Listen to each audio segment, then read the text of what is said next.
climate change is bringing some new species to the area, or at least ones that haven't been around much in recent decades. Joining me now, Scott Tucker with Expedition New England and his son Race. Thanks for coming on, guys. Great to see you again. Welcome. Always happy to have you here.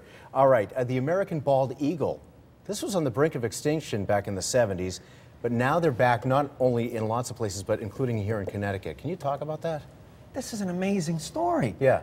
At one point, they were on the brink of just disappearing because of chemicals, pesticides like DDT. Okay, so it wasn't because of climate change? No, the DDT Yeah. had created a chemical backup inside these beautiful eagles. Yeah. And the shells were so fragile that when the females were in the nests, they would crush the eggs. Oh, no kidding, because they're big birds. They're heavy. Big, heavy so birds. So they crush their own eggs.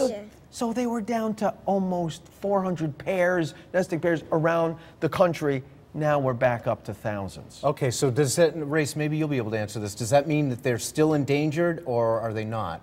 I don't know, though, but I'm okay. not sure. They are not, they are not endangered. They're not endangered. Thank goodness they're not endangered, but we still got to pay attention to the pesticides and all that other stuff because it could happen again. Are there any mistakes that we're making in this region of things we're putting out there that might hurt the eagles? I would think habitat loss is still a big issue. We've got to be careful protecting nesting habitat, big open space. They need large forests where they can go up in the top of the trees. They need to get down and fish. That's what they do. I know they love being down at least the south end of the Connecticut River, down by the mouth, nearby the Sound. So exactly. Now you have some video to show us of some bald eagles, do you not? We do. Oh, how about that? Can we take a look at it? Let's do it.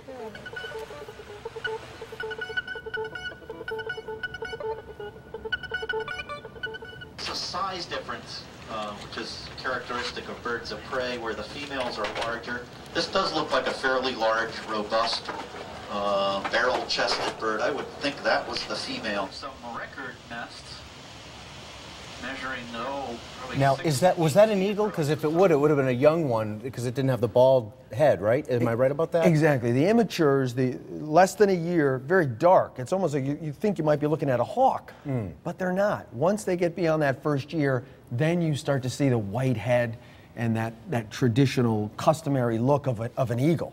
By the way, I'm curious. I saw, when I was in Florida a few weeks ago, I saw a southern bald eagle, or maybe just a bald eagle. Anyway, and beautiful shot of it and everything like that. But I'm curious, is there southern bald eagles and northern bald, is there any difference, or are they all the exact same animal? We've got the same eagles here in New England. They're up and down the coast. There's a few subspecies, but for the most part, you're looking at the bald eagle, whether you're on this coast or the west coast or down south. Hey, a rose by any other name. They're beautiful. I love them. Race waving hello to his buddies. Now, also, a bird of a different feather, the American black vulture. What's this all about? This is crazy. I mean, I'm driving down I-91. I look out the road, I look at a bunch of vultures. I think, because Race and I are really big fans of the turkey vulture. Okay. It's not. It's a different species. I pull over on the side of the highway, start filming. Didn't realize until I got back to the video lab to see what it was. It was a bunch of black vultures feeding on a deer carcass. A deer carcass. They are scavengers, aren't they? They are. Just like bald eagles are, as a matter of fact. So have they been able to be in Connecticut, and if not, what has allowed them to come back? If you look at a simple Wikipedia, you take a look and see where they're supposed to be found. They're not even supposed to be here. They have come up here because of the elevation in the temperatures. There's more of these creatures here now because there's more carcasses, more deer carcasses. So climate change is occurring. This is evidence of it. I suppose maybe that's the brighter side of it. Can we look at the video of that as well, the black vulture? Sure. They're fighting over remains of what appear to be a white-tailed deer. Oh, wow. You weren't kidding. How many of them were there?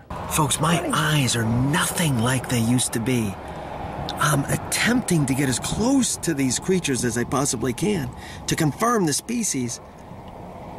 Right now, I'm wondering if this is not a typical turkey vulture. This could be a different species of vulture that I am not familiar with. We've got to get back to the laboratory, take a look at the video. That is really amazing. By the way, and I'm curious, show the viewers, I'm presuming you're using your camera that's on your wrist to shoot while you're driving, so you're not really multitasking. That's an important thing. I promise, officer. Looks like Daddy was headed to work.